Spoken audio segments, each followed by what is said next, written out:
Bob, George, thank you for having me.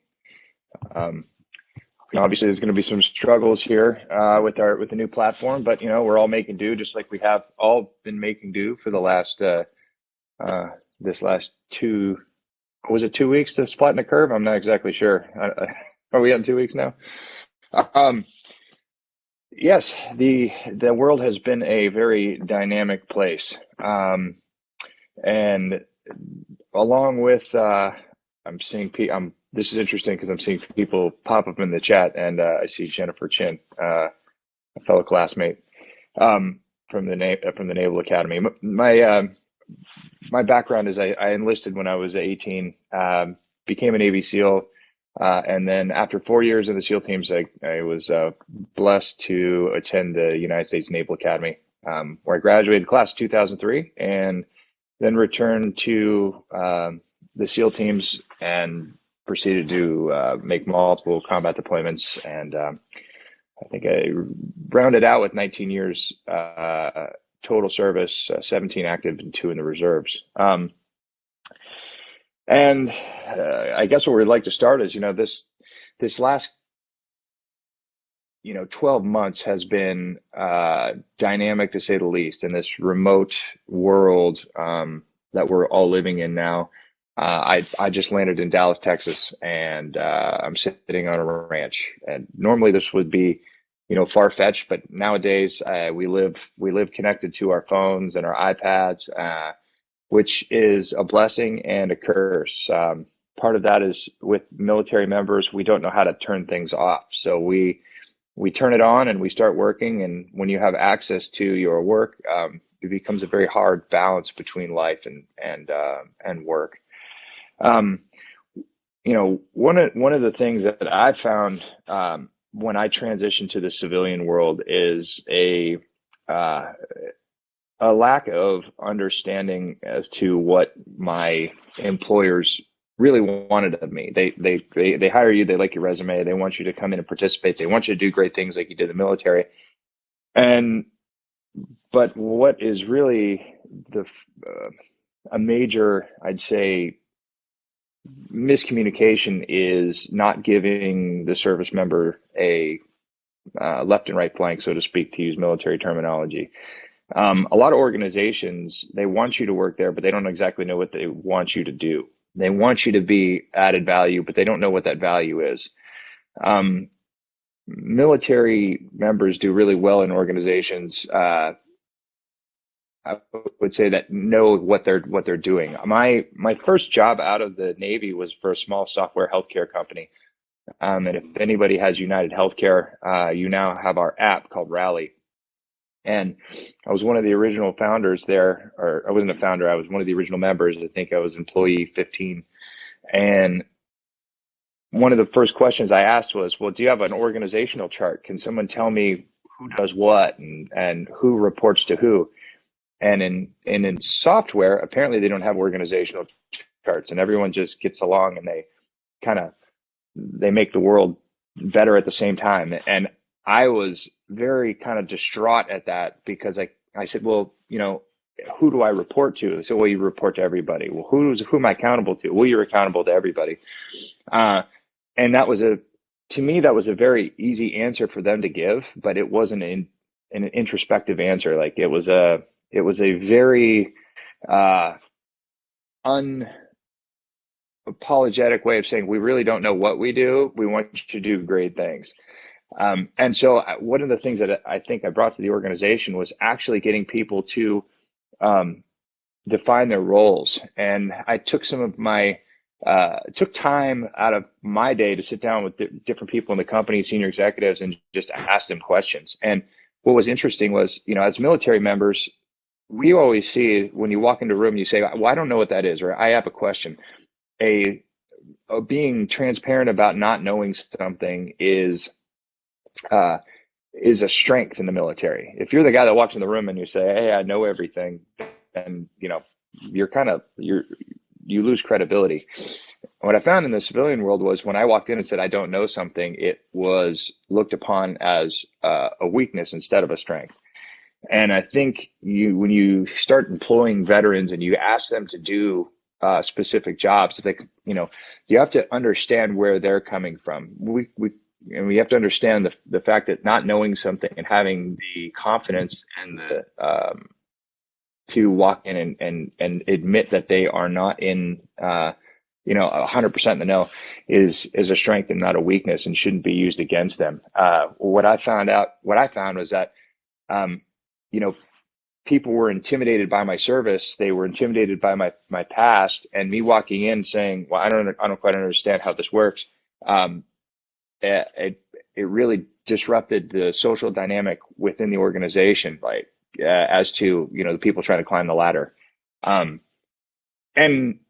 that can be very discouraging for a military member. Coming out of the service, your first job, and you walk in and the first thing you say is, hey, I don't understand this, or I would like this, and then all of a sudden you're marginalized because you're trying to learn the system. And so what I ended up doing was spending some time with different guys, and I did an exercise I used from my former service. Was I used to sit down with my platoon and say, okay, hey, write down your job description, and then you write down my job description separately, and then I'll do the same for you.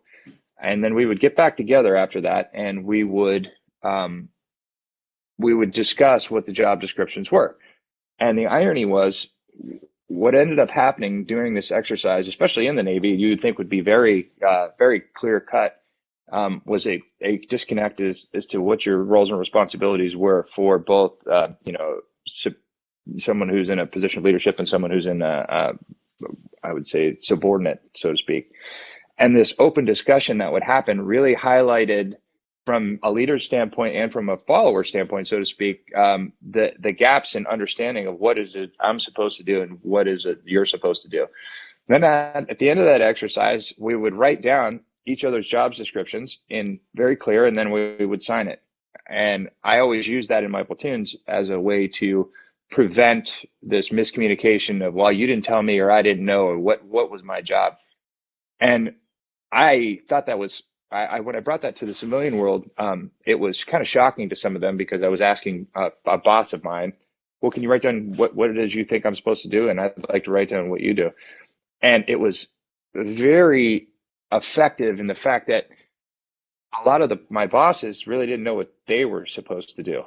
And that was, so what I found out was that it was a great exercise for me to learn the organization, but then I almost, I almost found out, like, hey, listen, these people that I had been working with, or they, what they thought they were doing, they were really lost in the sea of the organization. And so what I was able to bring to the table was a semblance of, this, I guess, almost like a sobering semblance, like, hey, what is it we do here? Let's create an organizational chart. Let's figure out, and this was startup land.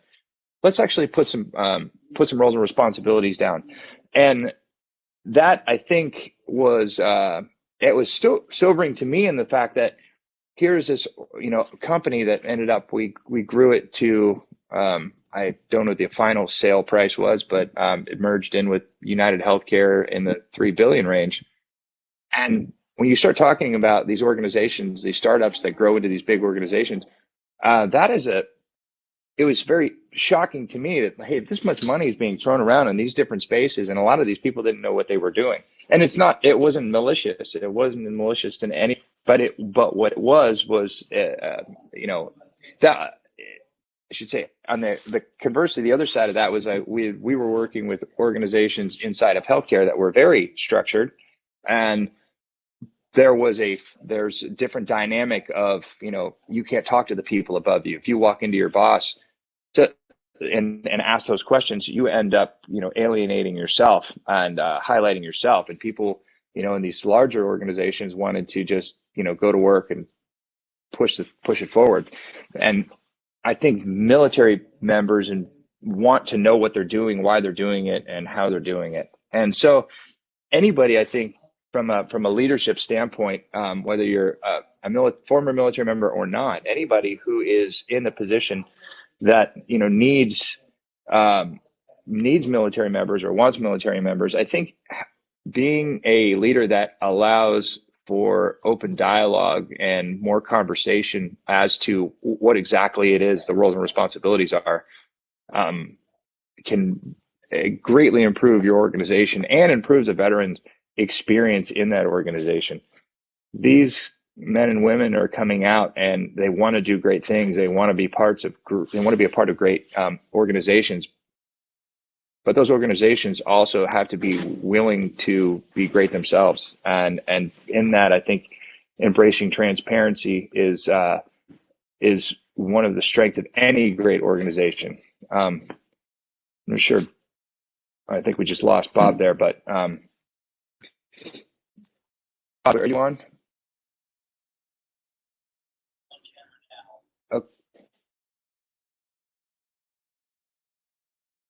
Okay. So I'm looking on the side here. If anybody has any questions throughout this entire thing, please shoot me a note, and I would love. That's one of my favorite things to do when we do question and answer. Like, I can tell you what I think about the about this, but if you have specific questions, I would love to address those as well at any time during this keynote address. The other thing I'd like to talk about is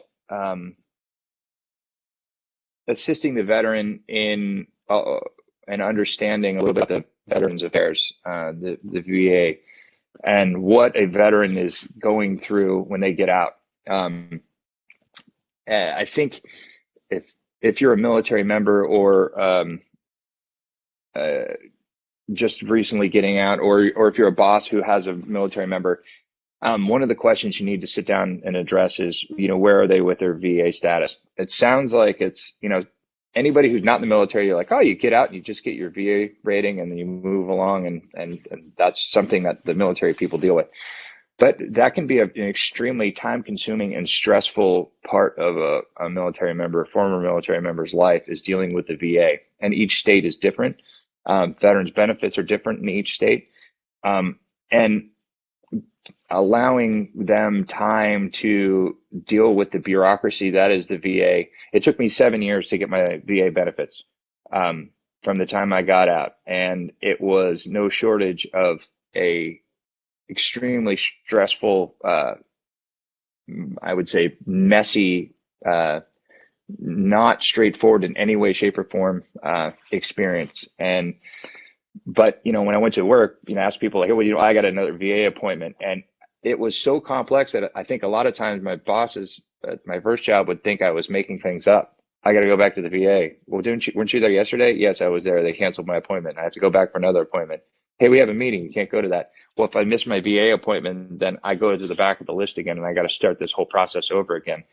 And, I think the veterans get really frustrated in trying to balance this work and VA benefits. And a lot, in my case, I just dropped my VA and focused on work.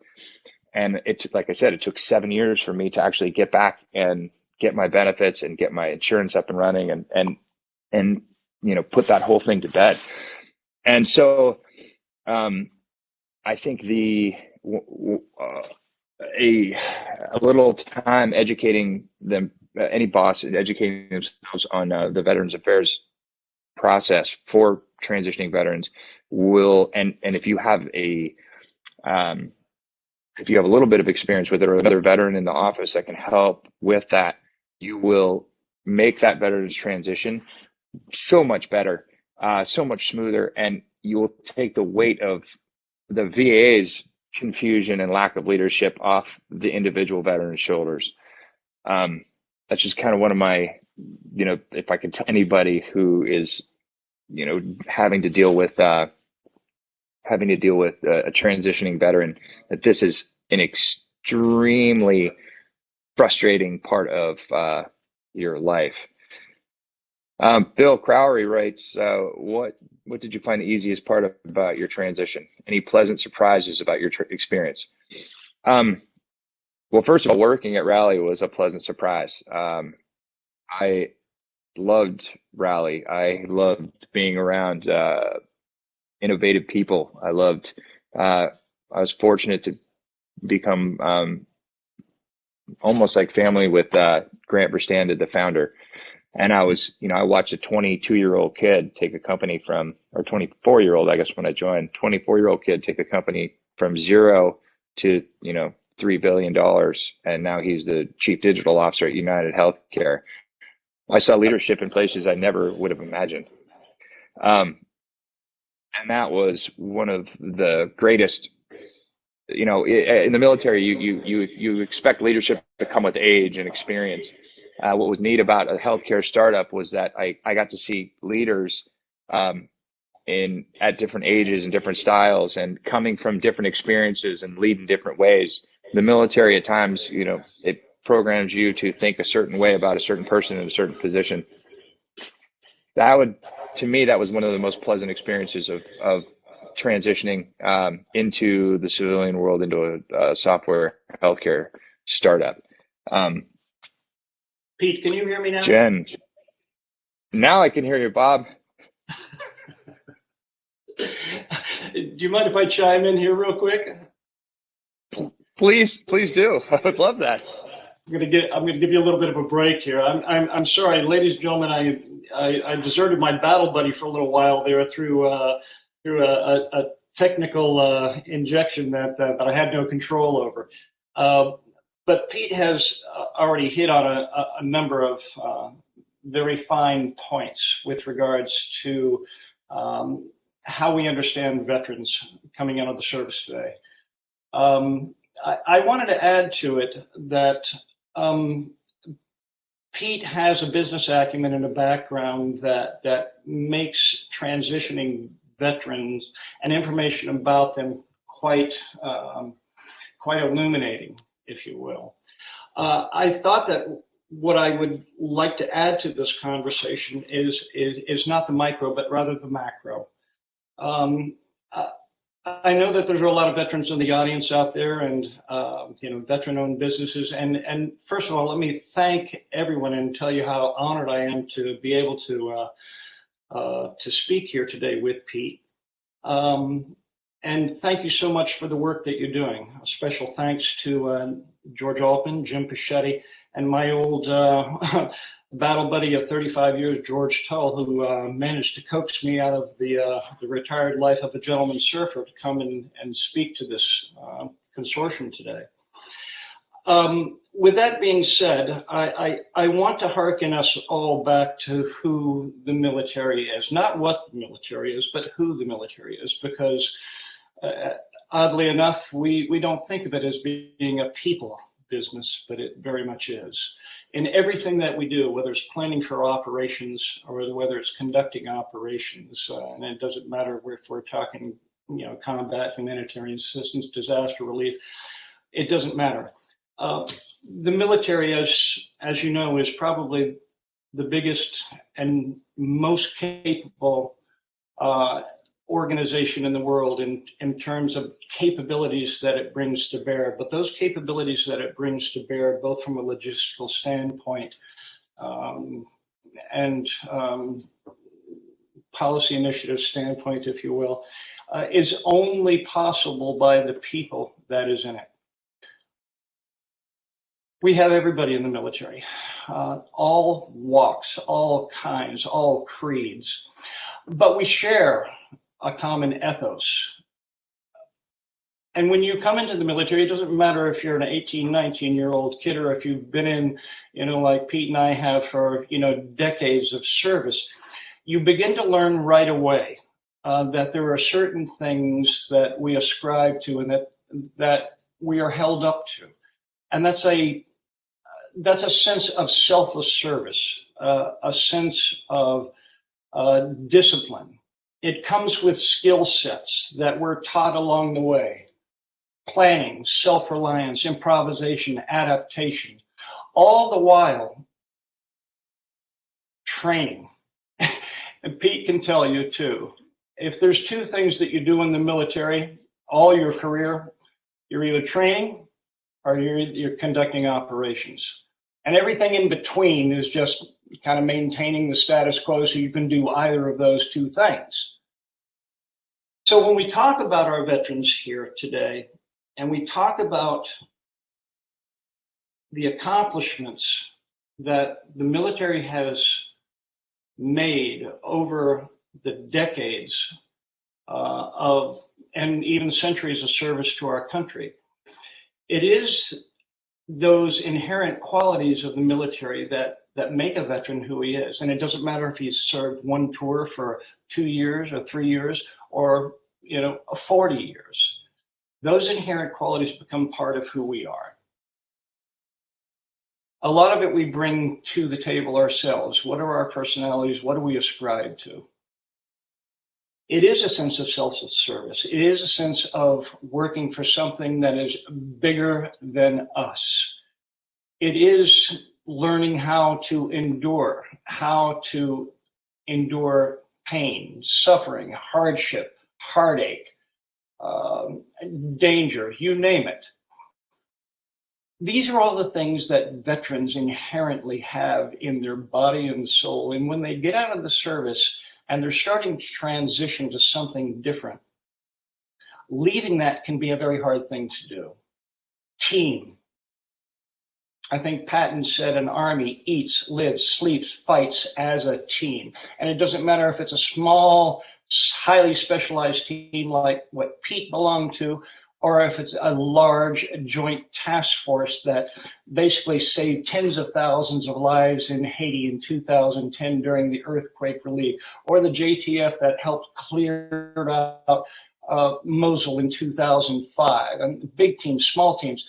Every specialist comes to that team, and there's no team, regardless of size, that isn't filled with specialists, specially trained to perform a particular function, but understanding that it's all part of a team, and the team has a mission with objectives that it goes after.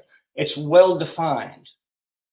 But because of the ability of these team members to adapt and improvise,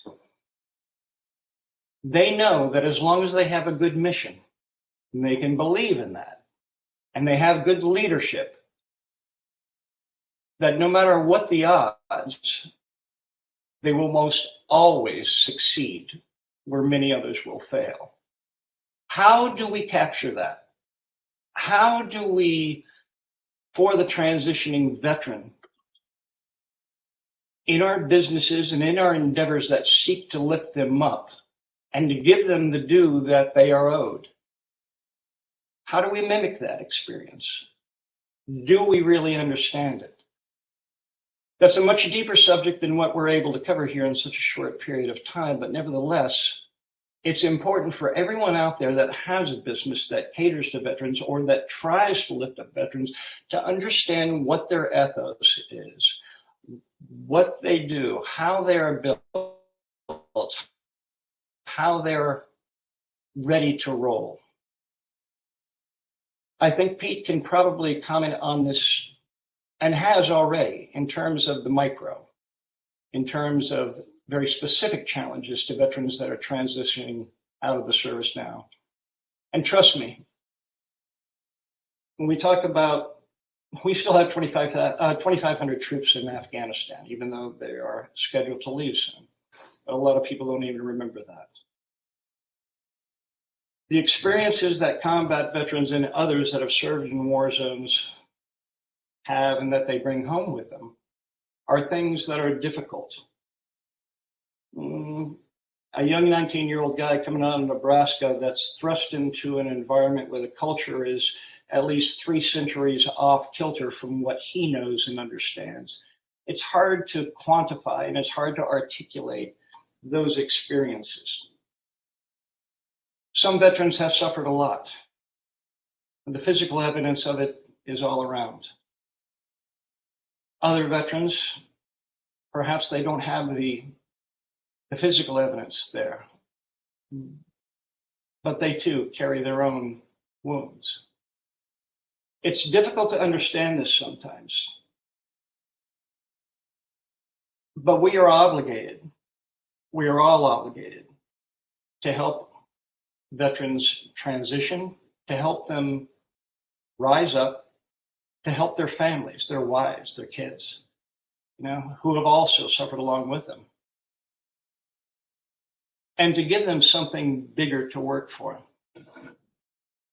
Pete, you have, I know, some observations that you'd like to throw in here.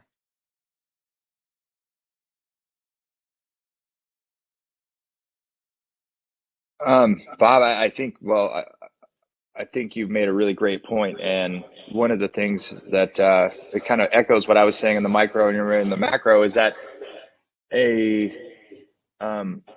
I think I can hear your echo of myself and your, sorry. One of the things I think that is interesting is that veterans want to be led.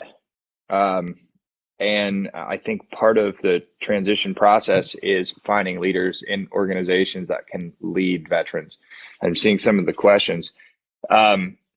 It's, people understanding the military and how to translate what it is we used to do, and having that conversation is intimidating for a lot of the different bosses, because we do want to be led. We want to be part of things that are important, and the things that we carry and the things we bring home with us can be painful and can be difficult to talk about. It's not something you want to deal with at work, but at the same time, that desire to be led never goes away. And when you start taking what it is a military member used to do and trying to translate that in, we can do anything. And I don't say that lightly. If people always look at my job, oh, you were a SEAL and you jumped out of airplanes, you shoot guns, you blow things up. That seems pretty straightforward. I've seen all the movies, but they bring a lot of stereotypes to the workplace that just aren't real. As a SEAL officer, I spent more time doing logistics and, getting planes, trains, and automobiles from point A to point B and making sure I got my guys on time, on target, whether that target was, the Chow Hall or a building in Mosul during the 2005, push. It's the same stuff. We literally do anything and everything, anywhere and at any time. And so the understanding and communicating to your veterans what the purpose is and the framework that they can work in is one of the most, I would say, the most important thing that you can do for a transitioning veteran. Show them where they belong and show them where their left and right flanks are, what they can, what their constraints and restraints are, what they can't do and what they must do, and give them a framework to operate and leave nothing to the thing is, if they're in the absence of leadership, I will lead. If someone's not doing their job, or I don't even know what their job is, I will make sure I get something done. And one of the things you learn in combat is that the only thing that will kill you is indecision. You don't have to make all the right decisions, but not making a decision is the kiss of death. So when you see veterans in the absence of leadership making decisions and going in different directions, then you're like, don't punish them for that. That's what they have been conditioned to do. Allow them, and if they're not doing it correctly, then jump in and help guide them. The biggest thing I've seen in civilian leadership is every civilian leader that I've come across thinks that they need to be in front of you, running ahead, and you're following them, and that's what leadership is. And it's I always explain it to them is that, if you see a herd of wild Mustangs on the prairie, you don't get out in front of them and say, hey, follow me to the, over the hill. You guide them. You stand on the left and right flank and you run with them, and then you guide them to where they need to go. That is what leadership is for veterans. Don't get out in front of me because I'm going to run you over. Help me get us where we need to go. Guide me, be my mentor. Some of the best leaders, whether it's, as a young ensign, I worked for General Medina. He was a one-star Marine. And, he was one of my favorite leaders because he never treated me like I was an ensign. He treated me like I was part of the team and we had to get something done together. And he put his his rank, like obviously he was a general. He put his rank aside in our personal dealings, and it wasn't something that was, he said, hey, this is where we need to go. How do you want to do it? And so I think what Bob trying to say is we want to be led. Don't be afraid to lead us, and don't be afraid to fail. There's a zero defect mentality in the civilian world. Like, if I make a mistake, then I'm done and I got to go sit in the corner. Like, well, just get up and try again. And I think that's another thing that military members, they want to be part of that team. That means you also have to be part of that team. You don't bring them in and then just expect them to, conjure up all of this great, stuff from the movies. It's a daily thing, and it's a commitment on both sides of the fence, for the transitioning veteran and for I would say the transitioning leader.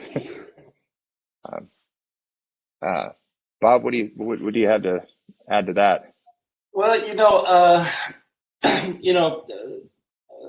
to the audience, Pete and I didn't rehearse any of this. This is all extemporaneous, but we kind of had a discussion like this before, and we thought it would be good. And Pete very adroitly voiced one of the things that I thought was absolutely necessary to say, and it is about leadership. And that my note here is that leadership is critical. Pete has already alluded to a number of things that's very important for business leaders, whether they are veterans or not, to understand about the nature of the beast. And what I tried to lay out in my talk was who the beast is. And I will say this, number one, that and let me harken on this. Veterans are not afraid of training. If they have to be taught something, they will dive in. They're used to it. They're ready to go. Leadership is critical, like Pete said, because leadership has to understand that it's, just like he said, it's not just running ahead of everybody and, hey, follow me. I remember a quote saying once that rank is given to you not so that you can practice your idiosyncrasies, but rather so you are better enabled to serve those both above you and beneath you. So it implies support. A good leader never asks his troops to do anything that he's not willing to do, or that he hasn't already done, or that he's not going to suffer with his troops. He leads by example, and he understands. Veterans know this. And you can talk a good game, but people are watching you all the time, and they're more interested in your actions, because your actions will actually tell and differentiate between whether or not you're a person of integrity and you mean what you say or you don't. So have a good mission. Leadership has to understand that a mission statement is very important for a veteran. What is your mission? What's the goals? What are the objectives? What are, as Pete alluded to, what are the left and right limits for my particular skill set within this team that we're trying to create here? I don't know if you've had kids that played soccer or hockey when they were very young. I've had kids that have done both. We call it amoeba hockey or amoeba soccer. The ball's out there or the puck's out there, and everybody just flows to the puck. And it's just a big crowd around it, and they just follow the puck around. Nobody plays their positions. So it's one of those things where they have to learn how to operate as part of a team, and that there are positions to play that contribute to success. And that's what we want to get away from in terms of businesses that cater to veterans or serve veterans. We want to make sure that there are clear, well-delineated paths, that the troops are trained, that they are well led, and that they are understood for who they are. Pete?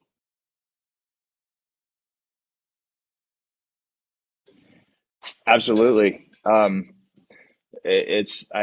reading some of the comments, and I'm going to go back to what Bob was saying about training. Training. It's what makes you great on the battlefield, but it's also what makes you it's what makes you great in the civilian world. And, as much as the jobs are, you're interviewing veterans, the veteran is a lot of that onerous. You need to make them feel comfortable enough to ask questions. And I go back to this again, and I can't tell you how frustrating it is to ask for training and ask for help and have it be looked upon as a weakness and not a strength. Oh, you don't know? Then I have a one up on you. And I think there's a disdain from us. What I found is I was frustrated, to say the least, with, I got an echo, sorry. I found it was very frustrating when I found, I ended up leaving Rally, and not on great terms, and it was wonderful. And I moved on to doing, had a bunch of different careers, which has been fantastic as a veteran. But, I was very uncomfortable finding that people saw training as being as a downside and not something that could bring the entire team up. It was like, oh, the one up I got a step ahead of you in the rat race, in the civilian rat race, I guess. So I think, to echo what Bob said, really allow your veterans to ask for help. And I think what you'll find is the more stoic you are as a leader. One of the biggest, I go back to this. I just spent 4 months on a movie set with my son. He shot a major motion picture, and crazy event, starring Ryan Reynolds. My son is number 2 on the card. Well, it's an amazing movie called The Adam Project. It's coming out at Christmas time. The director of that, he and I, throughout the 4 months shooting this movie, he made a lot of comments and to me as a military member, and was very, it was kind of funny. By the end, we laughed about it. But one of his comments right at the beginning, he said, you need everything order and discipline, and you like everything in a certain way, and we just don't work like that in the movie industry. And I said, no, I like things in chaos. I like things out of control, because where there's chaos, there is opportunity. And so there was this, I've watched, Private Ryan, and I've watched all these war movies, and I think I understand what it is to be in the military.